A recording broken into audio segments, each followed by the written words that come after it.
चलेगा बच्चों, एक बार फिर से आप लोगों का स्वागत है यूथ क्लास में। जैसा कि कल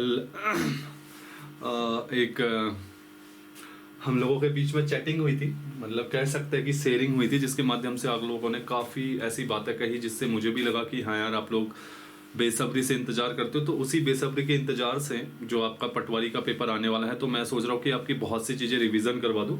तो आज रिवीजन का जो पहला हमारा चैप्टर रहेगा वो रहेगा भारत के गवर्नर जनरल। ठीक है, भारत के गवर्नर जनरल, भारत में रिपीट का पहला जो रहेगा। देखिएगा, इनको तीन तरीके से पढ़ते हैं, गवर्नर, गवर्नर जनरल और वायसरॉय। ठीक है, गवर्नर फर्स्ट ऑफ भारत में बंगाल में ही रहेंगे, गवर्नर जनरल बंगाल प्लस।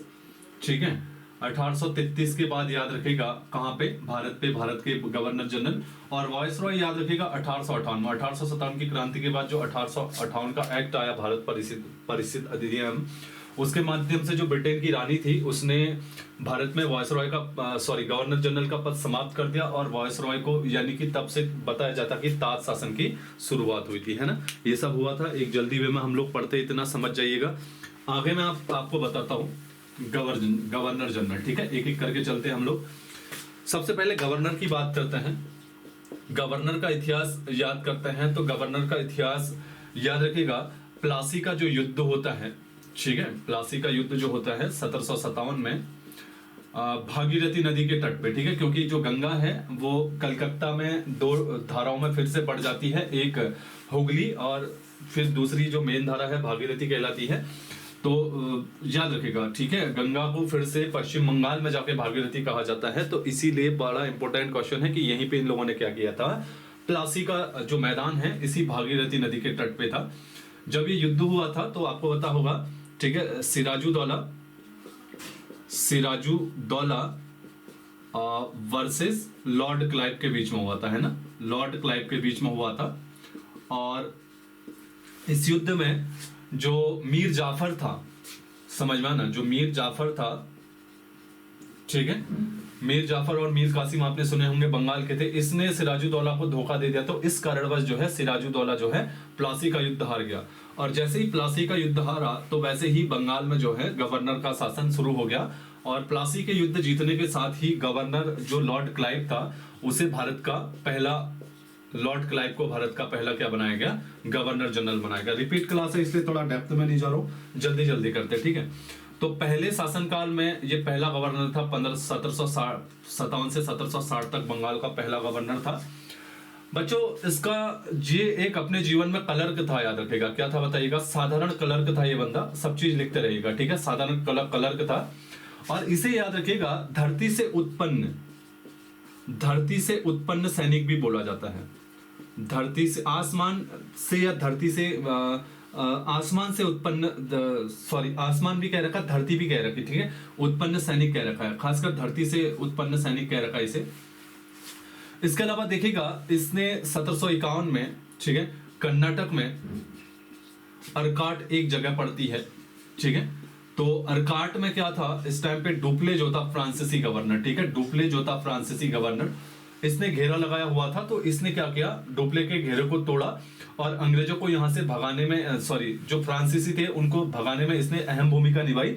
तो इस कारण इसका जो है भारतीय इतिहास में एक इंडिकेटर मिलता है कि जो लॉर्ड क्लाइव था उसने सबसे पहले 1751 में कर्नाटक में जो डुप्ले और फ्रांसीसियों ने अर्काट का घेरा लगाया था वहां पे इनको भगाया, और भगाने के साथ इसकी हल्की फुल्की चर्चा होनी शुरू हुई और 1757 में इसको गवर्नर बना दिया। सबसे पहले क्लर्क के रूप में साधारण रहा ये, है ना, और धरती से उत्पन्न सैनिक बोला जाता है।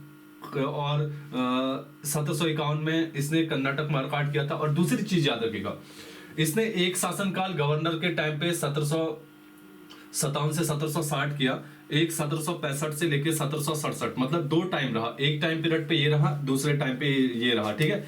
जब दूसरे टाइम पे पीरियड पे रहा 1765 से 1767, तो इसने 1765 में दूसरे टाइम पीरियड में बंगाल में, याद रखिएगा बड़ा इंपॉर्टेंट है, दैत शासन शुरू किया।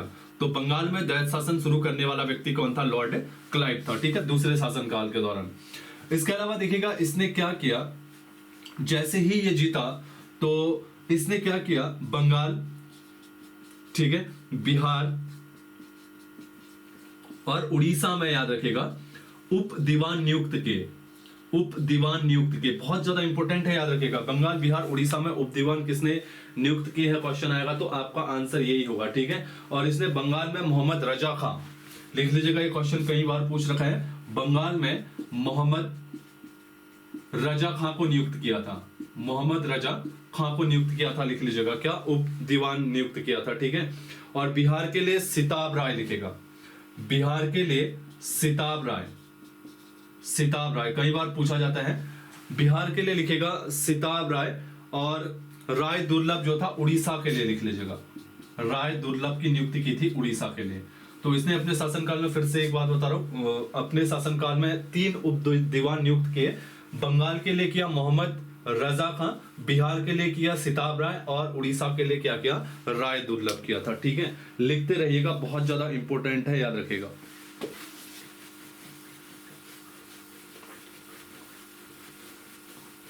इसके अलावा इस बंदे के टाइम पे दूसरे वाला जो शासनकाल था 1765 से 1766 वाला, तो इस वाले शासनकाल में याद रखेगा इसने इलाहाबाद की संधि की थी, इलाहाबाद की संधि हुई थी। इसके शासनकाल में इलाहाबाद की 2 संधियां हुई है, बड़ा इंपॉर्टेंट है, याद रखेगा, ठीक है। एक संधि हुई है मुगल बादशाह सालम द्वितीय द्वारा, सालम द्वितीय से इलाहाबाद की प्रथम संधि जो 12 अगस्त 1765 को हुई थी, सारा चीज लिखेगा। दूसरा हुआ था अवध के नवाब से, सुजाउद्दौला था वो, ठीक है, सुजाउद्दौला, एक सिराजुद्दौला है, ये सुजाउद्दौला याद रखिएगा, दोनों में कंफ्यूज हैं। सिराजुद्दौला जो है वो बंगाल का नवाब है, और सुजाउद्दौला जो है वो अवध का नवाब है, ठीक है। तो इसने जो है अवध के नवाब से सुजाउद्दौला से संधि की, याद रखिएगा, 16 अगस्त 1765 को।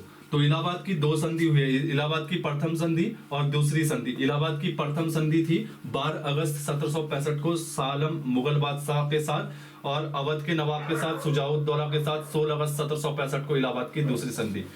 जो इलाहाबाद की प्रथम संधि हुई थी मुगल बादशाह सालम द्वितीय से, आपको पता होगा ये लोग बक्सर का युद्ध हार गए थे, ठीक है, बक्सर का युद्ध हार गए थे 1764 में। तो इस बक्सर के युद्ध के हारने के बाद इस व्यक्ति ने जो है लॉर्ड क्लाइव से जो है सालम द्वितीय ने क्या किया था, इलाहाबाद की संधि की थी। और इसी संधि के बाद, इसके बाद इसने 1765 में, बड़ा इंपॉर्टेंट है, लिखेगा, लॉर्ड क्लाइव के टाइम पे अंग्रेजों को राजस्व या दीवानी का अधिकार दे दिया, राजस्व व दीवानी का अधिकार दे दिया, लिखते रहिएगा।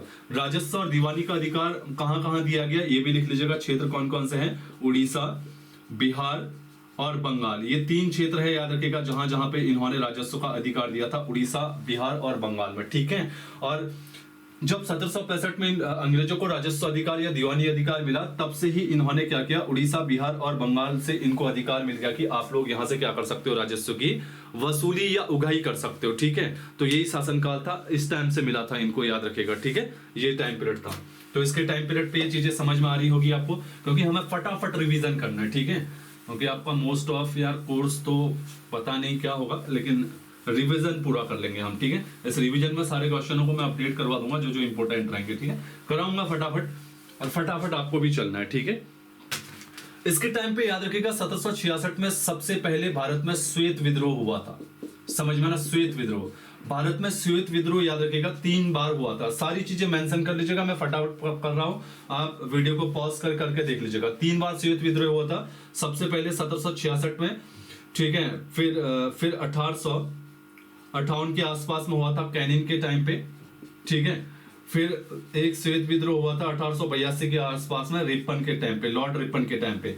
तो ये 3 श्वेत विद्रोह हुए थे भारत में। 1766 किसके टाइम पे, लॉर्ड क्लाइव बंगाल के गवर्नर के टाइम पे, 1858 कैनिन के टाइम पे, और 1882 रिपन के टाइम पे। श्वेत विद्रोह क्या था, हल्का फुल्का जान लेते हैं। श्वेत विद्रोह जब अंग्रेज सैनिक या अंग्रेज लोग, ठीक है, अपने ही लोगों के प्रति जब कोई विद्रोह करते थे तो उसे श्वेत विद्रोह कहा जाता था, ठीक है। एक बार फिर से बता रहा हूं, जब अंग्रेज लोग जो है अपने अधिकारियों या अपने बड़े उच्च वर्ग के लिए ही जो क्या करते थे,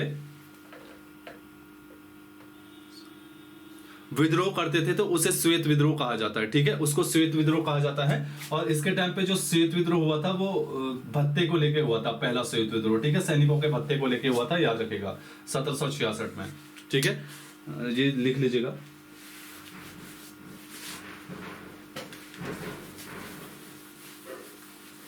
इसके बाद क्लाइव का लास्ट लिखेगा कि इसने इंग्लैंड में जाके आत्महत्या कर ली थी, ठीक है, इंग्लैंड में जाके आत्महत्या कर ली थी, लिख लीजिएगा आत्महत्या। क्वेश्चन आता है इंग्लैंड में जाके आत्महत्या करने वाला गवर्नर कौन था, तो यही था। इसके बाद अगला जो आता है लिख लीजिएगा, इसका नाम बेंसीटाल्ट लिख लीजिएगा।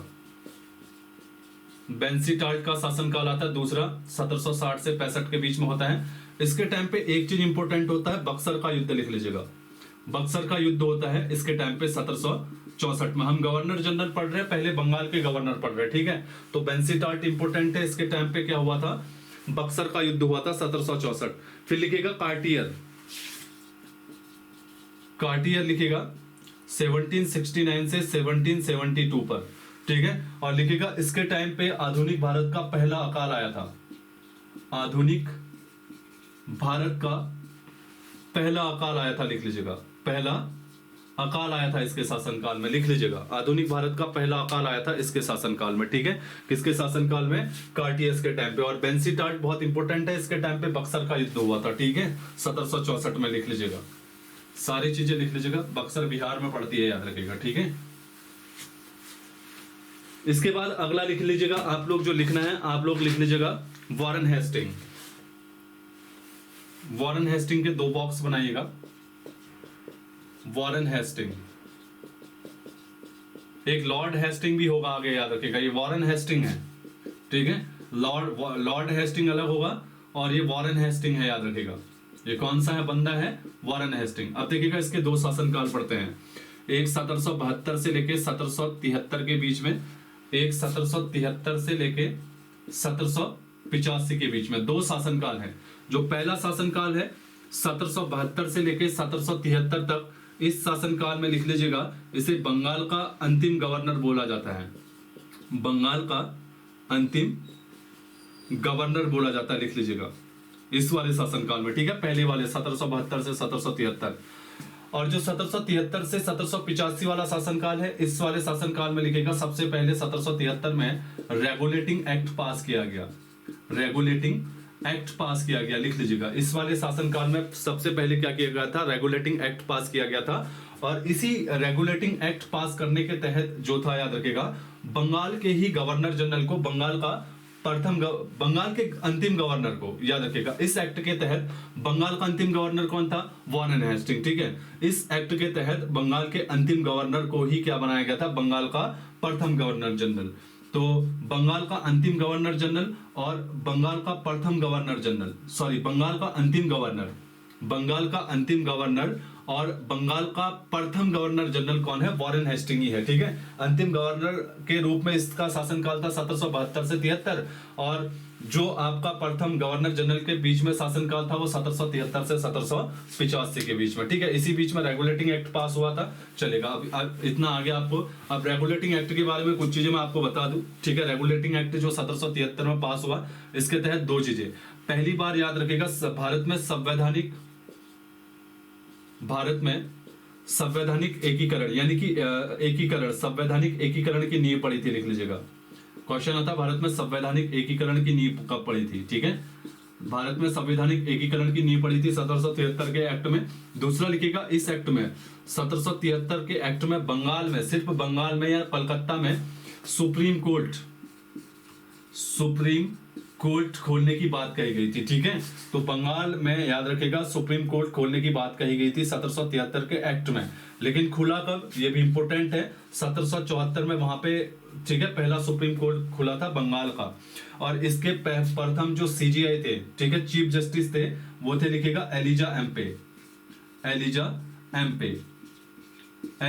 इसके प्रथम क्या थे, याद रखेगा, प्रथम जो थे मुख्य न्यायाधीश थे, ठीक है। और 1774 में खुला, तो मुख्य न्यायाधीश ये थे। और इस टाइम पे प्रथम गवर्नर जनरल कौन बना यहाँ का, बंगाल का, वॉरेन हेस्टिंग और एलिजा एम्पे ने बताते हैं कि मिलके इन्होंने, एक व्यक्ति था यहाँ का जो व्यापारी था, नंदलाल, उसको जबरदस्ती खाली घूस के मामले में उसको घूस दिलवा दी थी, सॉरी, फांसी दिलवा दी थी, ठीक है। और ये भारत की पहली न्यायिक हत्या बोली जाती है, याद रखेगा।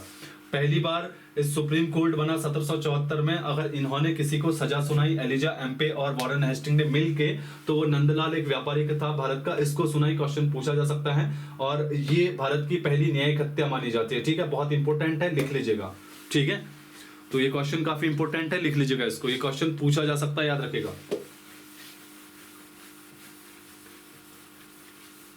और इसके अलावा 3 जो अन्य न्यायाधीश थे लिख लीजिएगा, हाइट, चैम्बर और लेमेस्टर। हाइट, चैम्बर और लिमिस्टर लिखेगा, ठीक है। इसके अलावा 3 थे, इन तीनों का नाम लिख लीजिएगा। 1+3 का रेशियो था, ठीक है, 1+3 का रेशियो था। इसके अलावा देखिएगा वॉरेन हेस्टिंग का शासनकाल करते हैं, बहुत इंपॉर्टेंट है, लिखेगा। सबसे पहले 1781 में इस व्यक्ति ने कलकत्ता में, याद रखिएगा, भारत का प्रथम मदरसा खोला। भारत का प्रथम मदरसा जो खोला था वो 1781 में मद्रास में किस व्यक्ति ने खोला था? इसी वॉरेन हेस्टिंग ने खोला था। अगला लिखिएगा 1780 से 1784 के बीच में इसी व्यक्ति के शासनकाल में द्वितीय आंग्ल मैसूर युद्ध हुआ था। द्वितीय आंग्ल मैसूर युद्ध हुआ था, काफी इंपोर्टेंट युद्ध है, याद रखिएगा। द्वितीय आंग्ल मैसूर युद्ध हुआ था और इस युद्ध में लिखिएगा हैदर अली की मृत्यु हो गई थी। हैदर अली की मृत्यु हुई इसी युद्ध में, लिख लीजिएगा, ठीक है। इसी युद्ध में हैदर अली की मृत्यु हुई, द्वितीय आंग्ल मैसूर युद्ध में, और 1780 से 1784 के बीच में हुआ। जब इसकी मृत्यु हुई तो इसकी मृत्यु के बाद जब हैदर अली इसका बेटा टीपू सुल्तान बना, तो टीपू सुल्तान और वॉरेन हेस्टिंग के बीच में 1784 में एक संधि होती है जिसका नाम होता है मंगलौर की संधि, लिख लीजिएगा, ठीक है, मंगलौर की संधि। तो क्वेश्चन आता है कि द्वितीय आंग्ल मैसूर युद्ध का समापन किस संधि से हुआ? तो मंगलौर की संधि। अगर लिखना चाहो प्रथम आंग्ल मैसूर युद्ध का अंत किस संधि से हुआ? तो मद्रास की संधि, ठीक है।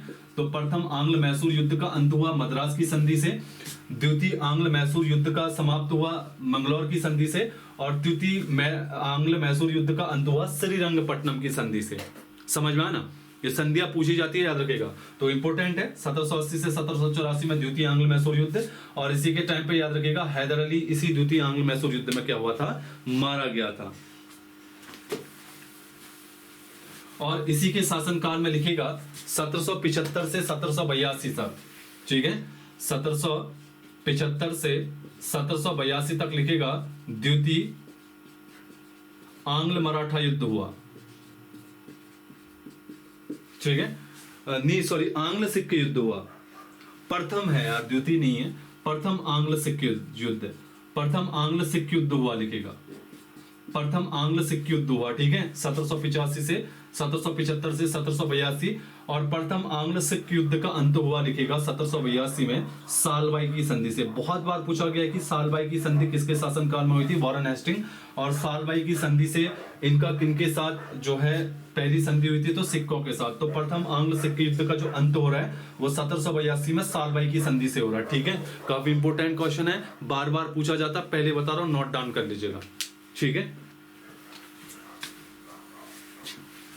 डेस्टर, मुझे तो हाथ ही डेस्टर लगता है यार। कई बार आप सोचते होंगे कि सर हाथ से ही मिटाते हैं, है ना। हाथ से मिटाने का मतलब ये थोड़ी होता कि नॉलेज कम है, ये भी याद रखेगा, है ना। कई बार जल्दबाजी के लिए करते हैं। इसके टाइम पे याद रखिएगा 1781 में एक्ट ऑफ सेटलमेंट आया था, लिख लीजिएगा, एक्ट ऑफ। ये कई बार पूछा जाता है, एक्ट ऑफ सेटलमेंट कब आया था? सेटलमेंट, ठीक है। इसके बाद इसके टाइम पे 1784 में पिट्स इंडिया एक्ट आया था, लिख लीजिएगा, Pitt's India act, India act. इसमें याद रखिएगा परिषद में जो सदस्यों की संख्या 4 से घटाकर 3 कर दी, ये इंपॉर्टेंट है पिट्स इंडिया एक्ट में, ठीक है। और जो एक्ट ऑफ सेटलमेंट आया था, इसके माध्यम से याद रखिएगा जो गवर्नर जनरल था और जो आपका न्यायाधीश था, उनके जो क्या थे बताइएगा, जो न्यायिक अधिकार थे उसको सेपरेट कर दिए गए थे, ठीक है। तो बातें वहां तक पहुंच गई थी, तो इसलिए सेपरेट कर दिया गया था, लिख लीजिएगा, ठीक है।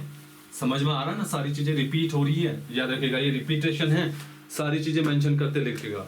1784 में इसके शासनकाल में बहुत इंपॉर्टेंट है, विलियम जोन्स द्वारा, विलियम जोन्स द्वारा लिखेगा, ठीक है, कलकत्ता में एशियाटिक ऑफ हिंदुस्तान सोसाइटी, वैसे एशियाटिक सोसाइटी कह सकते हो, यही आता है, एशियाटिक सोसाइटी की स्थापना की थी, लिख लीजिएगा, विलियम जोन्स ने इसके टाइम पे। इसके अलावा इसके टाइम पे लिखिएगा 1784 में इसने ये किया था। और एक चार्ल्स विल्किन लिखेगा, चार्ल्स विल्किन, चार्ल्स विल्किन एक अलग व्यक्ति था, लिखेगा इसने इसके शासनकाल में गीता का अंग्रेजी में अनुवाद किया। बहुत ज्यादा इंपॉर्टेंट है, याद रखेगा, ठीक है। तो क्वेश्चन आता है गीता में, हाँ, गीता का अंग्रेजी में अनुवाद किसने किया? तो चार्ल्स विल्किन ने किया था। और किसके शासन में काल किया था? वॉरेन हेस्टिंग के। और 1784 से याद रखेगा विलियम जॉन्स जो था, इसने एशियाटिक सोसाइटी की स्थापना की थी, लिख लीजिएगा।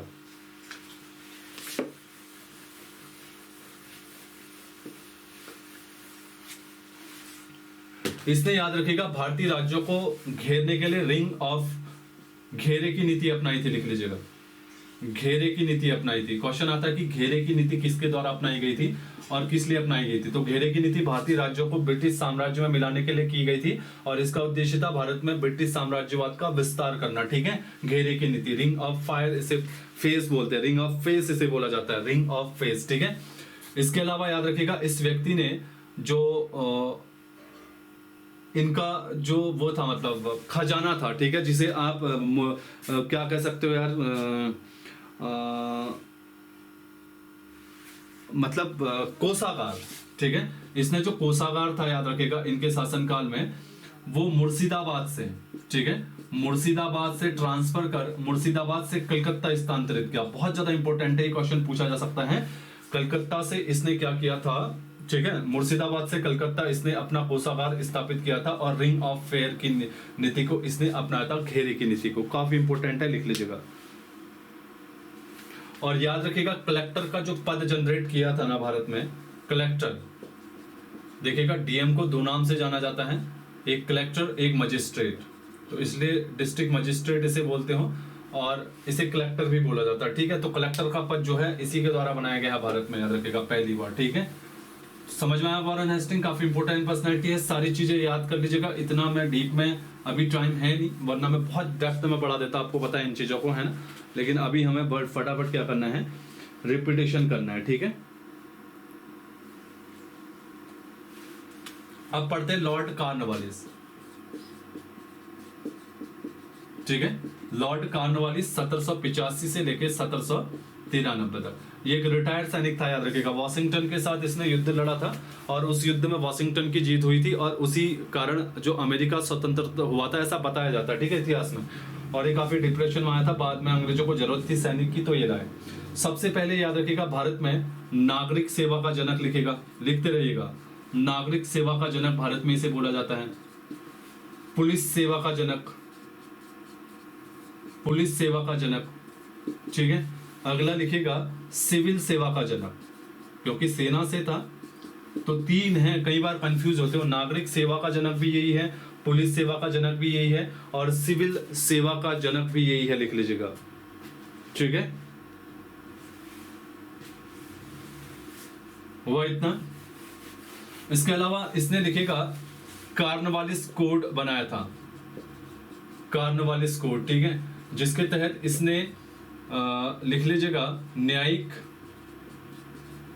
व राजस्व को पृथक किया था और इसे ही बोला जाता है शक्ति का पृथक्करण, शक्ति का पृथक्करण इसे ही बोला जाता है। तो क्वेश्चन आता है कि किस गवर्नर जनरल ने भारत में शक्ति का पृथक्करण जो दृष्टिकोण था उसको सबसे पहले लागू किया था? तो कॉर्नवालिस, शक्ति का पृथक्करण, ठीक है, लिख लीजिएगा, बहुत ज्यादा इंपॉर्टेंट है, पूछा जा सकता है।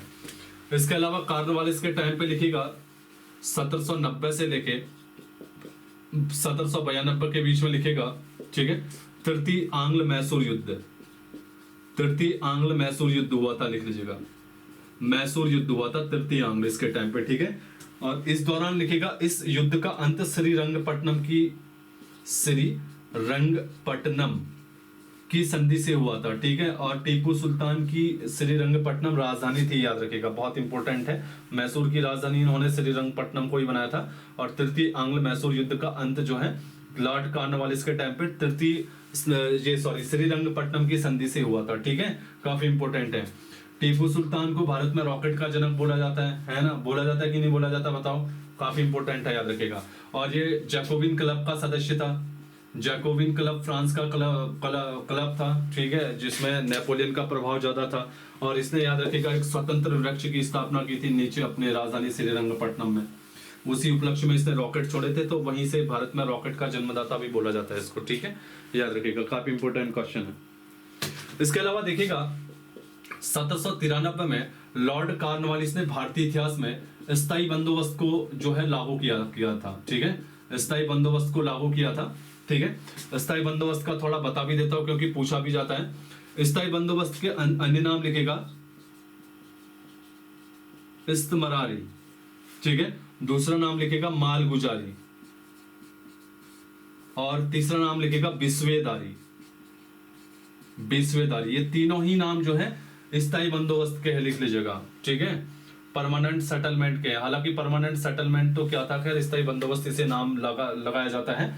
और ये जो है ना भारत के कुल 19% क्षेत्रफल पर लागू किया गया था, लिख लीजिएगा, भारत के कुल 19% क्षेत्रफल पर लागू किया गया था, ठीक है।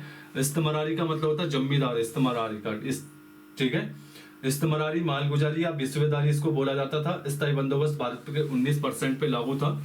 इसमें होता क्या था, फिक्स कर दिया जाता था। इसमें याद रखिएगा जिसको भी जमीन का जमींदार नियुक्त किया जाता था, वो कंपनी को, याद रखिएगा, एक जमींदार नियुक्त किया जाता था, ठीक है, वो कंपनी को 10/11 टैक्स देगा और 1/11 अपने पास रखेगा। बड़ा उल्टा टैक्स रेट है इसका, ठीक है। तो कंपनी को स्थायी बंदोबस्त के तहत 10/11 जो है टैक्स जाता था और जो ठेकेदार होता था या जो जमींदार होता था वो अपने पास 1/11 रखता था, ठीक है। इसके अलावा याद रखिएगा इसमें एक सूर्यास्त कानून लागू किया गया। सूर्यास्त कानून इसी से संबंधित है। एक बार बहुत बार पूछा गया है कि सूर्यास्त कानून का संबंध किससे है। मैं बता दूं सूर्यास्त कानून क्या था। कई बार क्या होता था, इन लोगों ने परमानेंट कर रखा था कि सुबह 8 बजे से लेके शाम को 5 बजे तक, ठीक है, सुबह 8 बजे काम करो, शाम के 5 बजे तक हमें टैक्स चाहिए। कई बार क्या होता था किसान जो है 5 बजे तक नहीं जा पाता था, तो सूर्य अस्त हो जाता था। तो ऐसी स्थिति में क्या किया जाता था, उस जमींदार से या उस किसान से उस जमीन का मालिकाना हक छीन लिया जाता था और वो किसी दूसरे को दे दिया जाता था। इसीलिए इसको क्या बोला जाता था, सूर्यास्त कानून बोला गया इतिहास में, ठीक है। तो स्थायी बंदोबस्त इसके द्वारा लागू किया गया है, लिख लीजिएगा, बहुत इंपॉर्टेंट है, ठीक है। ये काफी इंपॉर्टेंट है जो मैं लिखाने वाला हूं। 1789 में इसके शासनकाल में बंगाल से, याद रखिएगा, बंगाल से दासों के निर्यात पे प्रतिबंध लगा, लिख लीजिएगा। बंगाल से 1789 में इसके टाइम पे दासों के निर्यात पे प्रतिबंध लगा दिया, बिल्कुल लॉ बना दिया। तो इंपॉर्टेंट है भाई, लॉ बना दिया तो ये क्वेश्चन बन सकता है, ठीक है। एक बार बना भी था, आई थिंक, मुझे याद है, तो बन सकता है क्वेश्चन, याद रखिएगा। और याद रखिएगा ये एकमात्र गवर्नर जनरल है भारत का, ठीक है, ये एकमात्र गवर्नर जनरल है, याद रखिएगा, जिसका समाधि स्थल भारत के गाजीपुर में है। गाजीपुर यूपी में है, याद रखिएगा। तो क्वेश्चन आता है कि भारत में किस गवर्नर जनरल का जो मकबरा है वो गाजीपुर में है, तो कॉर्नवालिस का है, ठीक है, याद रख लीजिएगा, लिख लीजिएगा, इसमें काफी इंपॉर्टेंट व्यक्ति है ये। आया समझ में? इसके अलावा याद रखिएगा, मैं वॉरेन हेस्टिंग में थोड़ा कॉल बैक कर लीजिएगा, उसमें एक लिख लीजिएगा कि वॉरेन हेस्टिंग जो था ना, ये एकमात्र ऐसा गवर्नर जनरल था जिसपे इंग्लैंड पे जाके महाभियोग चलाया गया, ठीक है। तो महाभियोग चलाया गया, एकमात्र था। कौन बताइएगा? आपका वॉरेन हेस्टिंग, लिख लीजिएगा, ठीक है, वॉरेन हेस्टिंग महाभियोग चलाया गया था। इसके अलावा याद रखिएगा महाभियोग चलाया किस बंदे ने, बर्क नामक व्यक्ति ने इस पे महाभियोग लाया था। हालांकि पास नहीं हुआ, बाद में वो हो गया था, लेकिन क्वेश्चन आएगा भारत का एकमात्र कौन सा है व्यक्ति जिसके खिलाफ महाभियोग इंग्लैंड में जाके लगा, तो वॉरेन हेस्टिंग। और किसने लगाया, तो बर्क, याद रखिएगा, ठीक है। इसके बाद आता है आपका कौन, याद रखिएगा, Lord Wellesley. Lord Wellesley main लेते हैं, लॉर्ड वेलेजली लिखेगा 1779 से 1805 तक लिखेगा, ठीक है, 1805 तक काफी इंपोर्टेंट है, लिख लीजिएगा। इसके टाइम पे तो पहले लिखेगा बसीन की संधि हुई थी, बसीन की संधि हुई थी, लिख लीजिएगा, पहला फैक्ट 1802 में, बसीन की संधि 1802 में लिखेगा, पहला फैक्ट इसके टाइम पे, ठीक है। और दूसरा याद रखिएगा, इसने भारत में सहायक संधि को बड़े पैमाने पे सैद्धांतिक रूप पे, बड़े पैमाने पर सैद्धांतिक रूप पे लागू किया था। सैद्धांतिक रूप पे लागू किया गया था, लिख लीजिएगा सहायक संधि। ठीक है, सहायक संधि क्या थी, किसी राज्य पे सहायक संधि थोप दी जाती थी तो एक प्रकार से कहा जाता था कि हम ही सब कुछ तुम्हारा करेंगे। ठीक है, और इवन हमारे मतलब हम सब कुछ करेंगे तुम्हारा, मतलब ये था, मतलब सहायक संधि एक प्रकार से क्या थी बताइएगा, ब्रिटिश साम्राज्यवाद के विस्तार का एक कारण थी सहायक संधि। ठीक है, याद रखिएगा सहायक संधि बहुत इंपॉर्टेंट है, लिख लीजिएगा सहायक संधि इसके टाइम पे हुई थी। और इसके टाइम पे लिखिएगा 1799 में टीपू सुल्तान के साथ, 1799 में टीपू सुल्तान के साथ इसका चौथा आंग्ल मैसूर युद्ध होता है। चौथा आंग्ल मैसूर युद्ध होता है, आंग्ल मैसूर युद्ध होता है। और बहुत इंपॉर्टेंट है, इस युद्ध में जो है याद रखिएगा टीपू सुल्तान मारा जाता है, बहुत ज्यादा इंपॉर्टेंट है। ठीक है, चौथे आंग्ल मैसूर युद्ध में, तो इसके टाइम पे इवन दूसरा याद रखिएगा, ये अपने आप को बंगाल का शेर कहता था, लिख लीजिएगा क्वेश्चन आता है बंगाल का शेर किसे कहा जाता है, गांगुली तो टाइगर है, ये शेर है याद रखिएगा। ठीक है, तो बंगाल का शेर अपने आप को कहता था, लिख लीजिएगा बहुत ज्यादा इंपॉर्टेंट है। इसके अलावा लिखिएगा 1800 में इसने फोर्ट विलियम कॉलेज की स्थापना की थी, फोर्ट विलियम कॉलेज की स्थापना की थी। ठीक है, 1806 में। 1800 में होता क्या था, जो ब्रिटिशर्स आईसीएस थे, ठीक है, उनकी ट्रेनिंग दी जाती थी, ब्रिटिशर्स जो अधिकारी थे उनकी ट्रेनिंग होती थी इसमें फोर्ट विलियम कॉलेज में। इसके बाद 1806 में इसको बंद कर दिया गया, इसी कॉलेज को, इसी की जगह ब्रिटेन के हैलेबरी कॉलेज में ये शिफ्ट कर दिया। कब, 1806 से 1806 तक जो ब्रिटिश आईसीएस अधिकारी थे उनकी प्रशिक्षण होता था फोर्ट विलियम कॉलेज में। 1806 में बंद कर दिया, और 1806 में बंद करने के बाद इसके स्थान पर लंदन के हैलेबरी कॉलेज में ये जो आयोजन है वो किया गया। ठीक है, बहुत इंपॉर्टेंट है, लिख लीजिएगा। और भारत में याद रखिएगा, भारत में प्रेस पर सेंसरशिप लगाने वाला प्रथम व्यक्ति यही था। भारत में प्रेस पर सेंसरशिप लगाने वाला, ठीक है, प्रेस पर सेंसरशिप लगाने वाला प्रथम व्यक्ति यही था। हालांकि आपने सेंसरशिप से संबंधित एक वर्नाक्यूलर प्रेस एक्ट सुना होगा, और भारत में प्रेस का मुक्तिदाता आपने चार्ल्स मैडकॉफ सुना होगा। ठीक है, वो अभी आगे सारा रिपीट होगा, टेंशन न ले। 3-4 दिन की क्लास होगी, सारा रिवीजन भी होगा, मॉडर्न हिस्ट्री का बहुत कुछ रिवीजन हो जाएगा इसमें। ठीक है, आप टेंशन न ले। उसके बाद फिर रिवीजन का दूसरा वाला जो ट्रैक आएगा हमारा, वो फिर मैं जो नवीन राज्य है वो करवा दूंगा सारे। ठीक है, और तीसरा ट्रैक जो आएगा, मतलब 3-4-5 ट्रैकों में पूरी मॉडर्न हिस्ट्री आपकी समाप्त हो जाएगी, और बिल्कुल A to Z आप इसको नोट करते रहिएगा। ठीक है, प्रेस पर सेंसरशिप लगाई इस व्यक्ति ने, ठीक है, सहायक संधि की थी इस व्यक्ति ने, बंगाल का शेर, चतुर्थ आंग्ल मैसूर युद्ध हुआ था। ठीक है, और इसके अलावा याद रखिएगा 1803 में, ठीक है, 1803 में इस व्यक्ति ने लाल किले पर हमला करवा दिया। बहुत ज्यादा इंपॉर्टेंट है, याद रखिएगा, लाल किले पर हमला करवा दिया लॉर्ड लेक के नेतृत्व में, लॉर्ड लेक के नेतृत्व में, लिख लीजिएगा। ठीक है, लॉर्ड लेक के नेतृत्व में इसने 1803 में लाल किले में हमला करवाया, और लॉर्ड लेक वापस आया, तो वापस आने के बाद लाल किले पे कब्जा किया, और आक्टर लोनी को याद रखेगा, आक्टर लोनी जो था, इसको जो है लाल किले का पहला ब्रिटिश रेजिडेंस बनाया। ठीक है, लाल किले का प्रथम ब्रिटिश रेजिडेंस बनाया, लिख लीजिएगा। ठीक है, आक्टर लोनी। हालांकि लाल किले को फतेह किया लॉर्ड लेक के नेतृत्व में, लेकिन लाल किले में ब्रिटिश की ओर से प्रथम रेजिडेंसी जो बना था वो आक्टर लोनी बना था, लिख लीजिएगा। काफी इंपॉर्टेंट क्वेश्चन है। ठीक है, बहुत ज्यादा इंपॉर्टेंट है।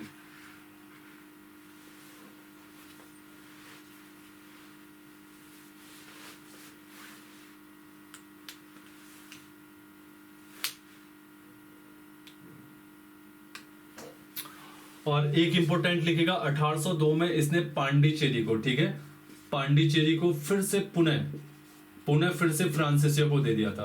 पुनः फिर से किसको दे दिया था? फ्रांसीसियों को दे दिया था। ठीक है, पुनः फ्रांसीसियों को दे दिया था। आज बोर्ड थोड़ा सही लग रहा होगा, है ना? तो ठीक है, इतना रिपीट करो लॉर्ड वेलेजली तक, 3-4 कर लो। उसके बाद कल कैनिन तक अगले दिन करवा दूंगा, अगले दिन कैनिन से आगे तक करवा दूंगा। ठीक है, उसके बाद 3-4 दिन में खत्म। गवर्नर जनरल और मेन मॉडर्न हिस्ट्री के जो इवेंट है आपको समझ में आएंगे। अब चलेगा ऐसे ही फास्ट ट्रैक पे चलेगा, ठीक है। सब चीज नोट करते रहेगा, जो मुझे लगेगा कि डेप्थ में है, इंपॉर्टेंट है, याद करने वाला है, वो मैं आपको करवा दूंगा, ठीक है। बाकी देखिएगा फॉर्म आ गए पटवारी के, जहां से भरते हो भरो, मैं इसमें कोई एडवाइस नहीं दे सकता हूँ कि यहाँ से कम मेरिट होगी वहां से, क्योंकि पढ़ने वाला बच्चा देखिएगा अगर नकल माफिया सक्रिय नहीं होगा तो उसको उम्मीद होनी चाहिए कि मैं कहीं से भी निकाल दूंगा, ठीक है। अगर नकल माफिया सक्रिय हो गया तो यार फिर मैं कुछ नहीं कह सकता उसमें, ठीक है। अगर साफ रहा, सब चीज अच्छा रहा तो डेफिनेटली आप कहीं से भी पढ़ो, बस मेहनत करो, आप में हुनर होना चाहिए कि मैं निकाल दूंगा। अगर सपोज करो एक ही सीट होती तब क्या करते हैं, ठीक है। तो ये भी याद रखिएगा, निकल जाएगा, बस मेहनत करे दिन रात, और मुझे उम्मीद है कि आप लोग निकालोगे इस बार, ठीक है। बाकी पढ़ो, कोई टेंशन ना लो कि क्या होगा क्या नहीं होगा, टेंशन लो कि अपना कोर्स कंप्लीट करना है और देन अपने जो कंटेंट है उसको तरीके से अपने दिमाग में उतारना है और बढ़िया तरीके से एक्सप्रेस करना है पेपर में। वही होता है यार पेपर निकालना, ज्यादा हेडेक मत लो, ठीक है।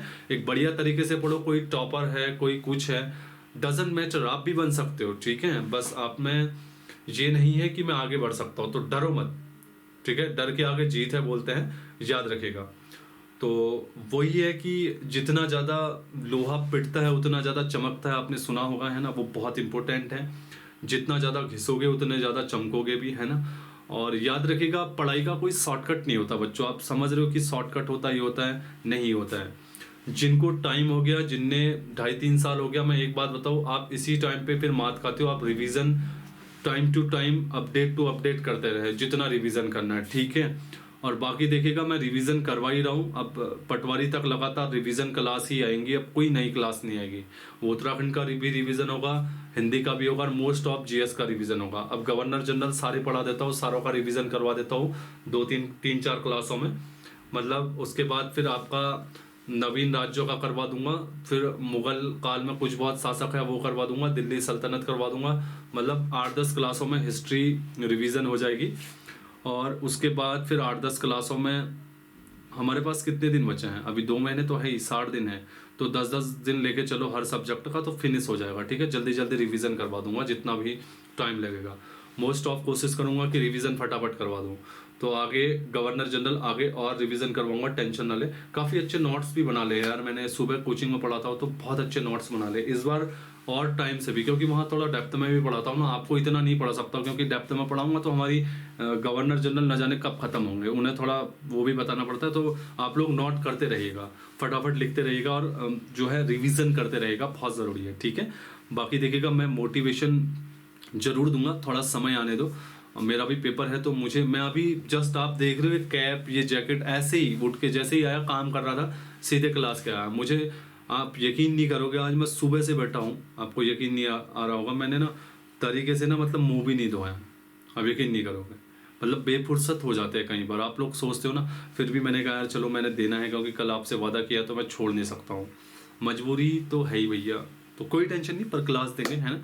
तो आप लोग एंजॉय करें, सेशन का अच्छा लगे तो कमेंट जरूर करना कि सर आगे बढ़ो और ये सीरीज लेके आओ, रिवीजन करवा दो हमारा पूरा, बस ऐसे ही, ठीक है। तो चलेगा, शुभ रात्रि से, ठीक।